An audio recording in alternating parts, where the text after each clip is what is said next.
High, কেমন আছো তোমরা সবাই? এটা হচ্ছে হেয়ার রিসেপশনের লুক। না, রিসেপশনের লুক এখনো কমপ্লিট হয়নি।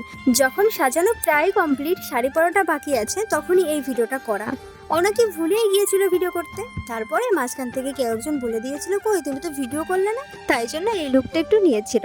এবার তোমরা ভাবছো যে ভিডিওর ভয়েসটা কেমন আনকমন লাগছে, তাই না? হ্যাঁ, আমি হিয়া নই, আমি রিয়া। এবার বলো হিয়াকে কেমন লাগছে? একদম রানীর মতো লাগছে না বলো? এই ভিডিওটা আমি এডিট করছি, তার কারণ রিসেপশনে গিয়ে কোথায় কি হয়েছে ও জানতোই না। আমি নিজে সমস্ত কিছু ভিডিও করে দিয়েছিলাম। এই যে দেখতে পাচ্ছ হিয়া দাঁড়িয়ে আছে ওর একটা যা আর ওর একটা দেওরের সাথে। তারপর আমি ওখানে গেলাম, গিয়ে বললাম দে ফোনটা দিয়ে আমি ভিডিও করে দিই। ভিডিও করেছিস? বলছে না ভিডিও করিনি। এরপর আমি ওর কাছ থেকে ফোনটা নিয়ে সমস্ত কিছু অল্প অল্প করে ভিডিও করলাম। আমি যে শুধু ভিডিও করছিলাম তা কিন্তু না, ওখানে কিন্তু সবাই ভিডিও করছিল। সবাই বলতে সবাই তো একটু একটু করে রিলস ফিলস বানাচ্ছিল, আর এদিকে ক্যামেরাম্যানরা তো ভিডিও বানাচ্ছিলই। কিন্তু তারপরেও একটা কথা কি জানো তো, কবে ক্যামেরাম্যান ভিডিও দেবে তার তো কোনো ঠিক নেই। সেই জন্য আমি হিয়াকে বলেছিলাম তোর ফোনে যতগুলো ভিডিও আছে আমি করে দেবো। আমি হিয়াকে বললাম তুই এখানে থাক, আমি গেটের শুরু থেকে ভিডিও করে নিয়ে আসি। এই জন্য আমি কয়েকজনকে ডেকে নিয়ে গেটের বাইরে চলে এসেছিলাম। তারপরে তোমাদেরকে পুরো লুকটা দেখাচ্ছি। এদিকে মা বাবা আর বাকিরা কোথায় সেটা কিন্তু জানি না। আমরা আমাদের মতো নিজেদের মতো ভিডিও বানিয়ে বেড়াচ্ছি। চলো চলো, তোদের একটু দেখায় টাকা টাকা আমাকে দেখিয়ে নি। এই তোরা টাকা, দারুণ লাগছে। ওরা একটু ভিডিওর মধ্যে আসতে লজ্জায় পাচ্ছিল। আসলে ওরা তো ভিডিও করে না, আমরা দু বোনই করি আর কি। এখানে হিয়ার কিছু বান্ধবী দাঁড়িয়েছিল, ওরা নিজেদের মতো সেলফি তুলছিল। আসলে সেলফি ফটো এমনিতে সবাই তোলে, কিন্তু রিল ফিল না অনেকে বানাতে চায় না। হ্যাঁ, এখনও অনেকেই আছে যারা রিল বানাতে এখনও লজ্জা পায়। তো সবাই আমার দিকে তাকিয়ে আছে।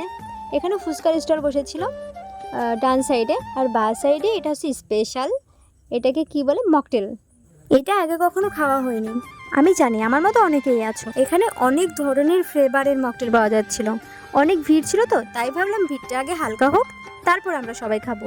আমরা কর্ণযাত্রীরা রাত 9:30টার সময় গেছিলাম, তার আগে তো অনেকের খাওয়া দাওয়া হয়ে গেছিল।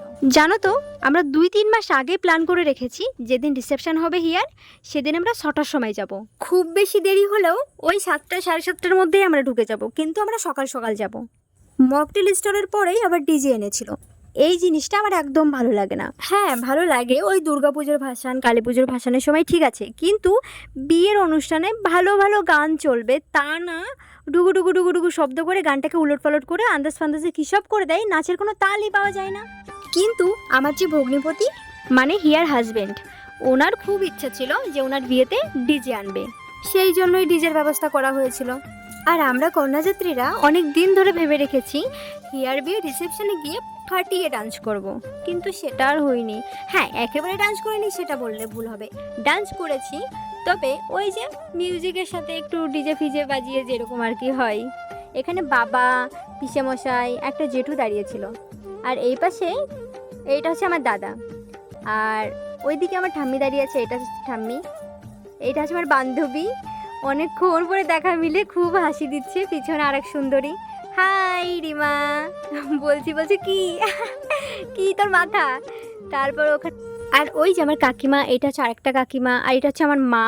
সবাই আইসক্রিম খাচ্ছিল, কিন্তু বিশ্বাস করো এই মামা বলছে এই শোন। তারপর মামার সঙ্গে কিছু কথা বললাম।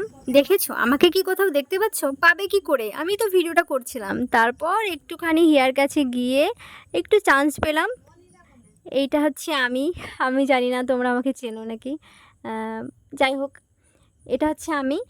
ওকে একটুখানি বললাম দাঁড়া আমার সঙ্গে দুটো রিল ফিল বানাই। ও মাই গড, কিছুতেই আর চান্স পেলাম না। কেউ না কেউ কিছু না কিছু রাখতেই চাইছি। হিয়া বলছি এটা কোথায় রাখবো, আমি আবার বলছি এটা নিয়ে তোর মাথায় রাখ। তারপর আর কি, ওখানে রিলস বানানোর কোনো পরিবেশই ছিল না। কেউ ওই দেখো আবার ওইদিকে ডাকছে। তারপরে ভাবলাম ঠিক আছে যাই হোক, বিয়েতে এমন একটু হয়, সবার বিয়েতেই হয়, আমার বিয়েতেও হবে। তারপর তোমাদেরকে যেটা বলছিলাম, আমরা ভেবেছিলাম 7টার দিকে ঢুকে যাব, হ্যাঁ, কিন্তু আমাদের 9:30 বেজে গেছে। বেশি দূর কিন্তু না, হিয়ার বিয়ে আমাদের বাড়ি থেকে কাছেই হয়েছে, কিন্তু আমাদের বেরোতে 9:30 বেজে গেছে। সবাইকে সাজিয়ে তারপর আমি নিজে সেজেছি। আমি তো বেশি সাজিয়েও নি, তোমরা দেখতে পাচ্ছ। আমরা সবাই মিলে দাঁড়িয়ে চিকেন সাটে খাচ্ছিলাম। না, আমি ফুচকাও খাইনি, আমি কফিও খাইনি, এমনকি হিয়ার বিয়ের দিনেও আমি ফুচকা খাইনি, একটা ফুচকাও মুখে দিয়ে দেখিনি। তবে হ্যাঁ, আমি কিন্তু মকটেল খেয়েছি। হিয়ার বিয়েতে সবাই খুব এনজয় করেছে, এমনকি হিয়াও। আসলে মিউজিকটা দিতে পারলাম না, তোমরা কিন্তু কিছু মনে করো না, কারণ যদি আমি এখন মিউজিকটা দিই তাহলে কপিরাইট আসবে। এদিকে আমার মা বাবা আর বাদবাকি কন্যাযাত্রীরা কোথায় আমরা কিন্তু কেউ জানি না। আমরা কিন্তু এখানে ডান্স করতে বিজি ছিলাম। এখানে বেশি লোক ভিড় করেনি, কারণ তখন বাজে 10:30। ঠিক 10:30টার সময় আমরা ডান্স করছিলাম। আর এখানে তো চারিদিকে লোকে লোকাকার ছিল, এত গরম ছিল মানে কি বলবো। ওখান থেকে বাইরে এসে মানে যেখানে ডান্স করার এখানটায় একটুখানি ঠান্ডা ছিল, তারপরেও প্রচণ্ড গরম ছিল। আসলে এমনিতে লাইটের আলোর গরম, তারপর আবার এত লোকজন যেখানে নিঃশ্বাসে তাপ বাড়ে। হ্যাঁ, ওখানে চারিদিকে অনেকগুলো কুলারের ব্যবস্থা ছিল, কিন্তু ওখানে কুলারের ওখানে দাঁড়িয়ে থাকলে তো আর হবে না। ওখানে গিয়ে একটুখানি দাঁড়াচ্ছি, তারপর যেই একটু ঘামটা বসে যাচ্ছে, তারপর আবার এসে এখানে নাচ দেখছি, নিজে নাচ করছি। একটুখানি আমি নাচ করছি, আমার নাচটা তো দেখাই যাচ্ছে না, দাঁড়াও একটুখানি ওয়েট করো, আমার নাচটাও দেখতে পাবা। ওরা তো প্রচণ্ড নাচ করছিল। আর আমার বোনের পাশে যে দুটো মেয়েটাকে দেখছো না, ওরা দুটো খুব ভালো ডান্স করে, মানে খুব।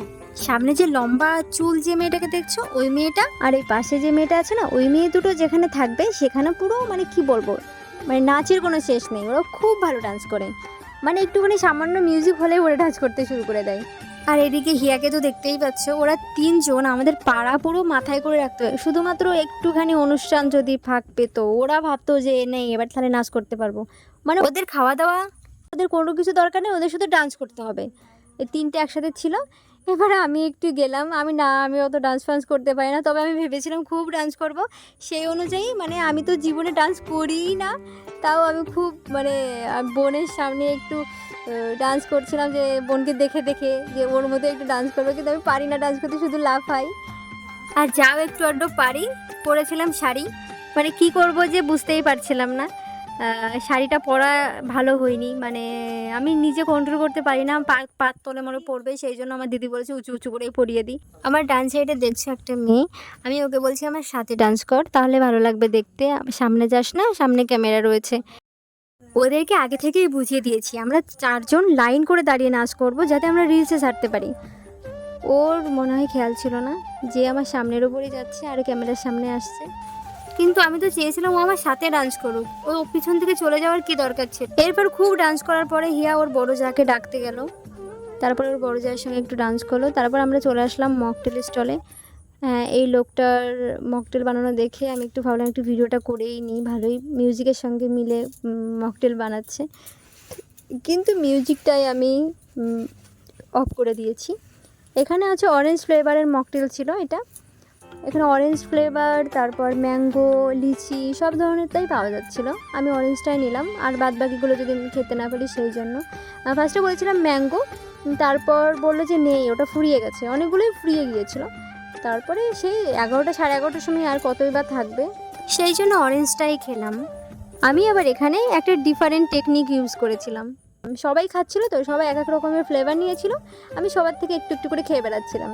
এই লালটা একটু খেলাম, এই সাদাটা একটু খেলাম, আর আমি তো অরেঞ্জটা খেলামই। লালটা হচ্ছে স্ট্রবেরি ফ্লেভার ছিল, আর ওই সাদাটা ছিল লিচি ফ্লেভার। আরও 2-3টে কাকিমার কাছ থেকে খেয়েছি, কিন্তু সেটা আর ভিডিও করিনি। আর এখানে ডান্স তো থামছেই না, এই যে হিয়ার, এটা হচ্ছে দেওর, মাজা কোমর দুলিয়েই যাচ্ছে। ডান্স তো করবেই, একদিনই তো, কালকে তো আর ডান্স করতে পারবে না।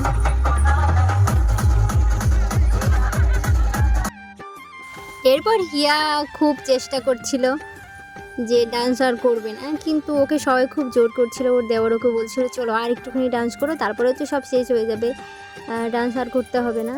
তারপর বলছিল না না ডান্স করবো না, আমার বাবু বকবে, মানে ওর শ্বশুরমশাই বকবে।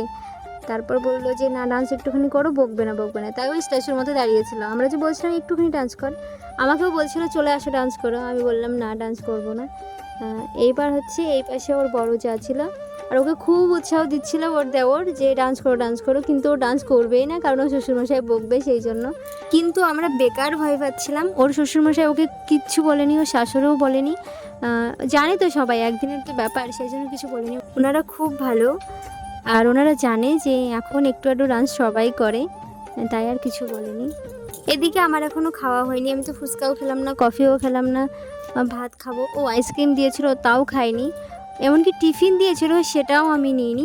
আমার এমনিতেও শরীরটা ভালো ছিল না, 2 দিন ধরে খুব খাটাখাটনি হচ্ছিল, আর আমার এমনিতেও খেতেই ইচ্ছা করছিল না।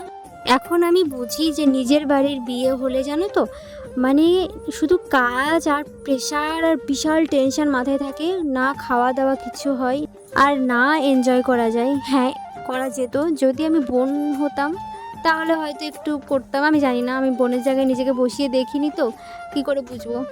তো দিদি তো সেই জন্য একটু বেশি চাপ নিতে হয়েছে। আর এখানে হিয়া তো অভিককে বলছে, মানে আমার ভগ্নিপতিকে বলছে চলো একটু ডান্স করি, কিন্তু উনি বলছে আমি পারি না। আমি আর খাবারের কী কী মেনু হয়েছে পরের পার্টে সব আনছি। বাই।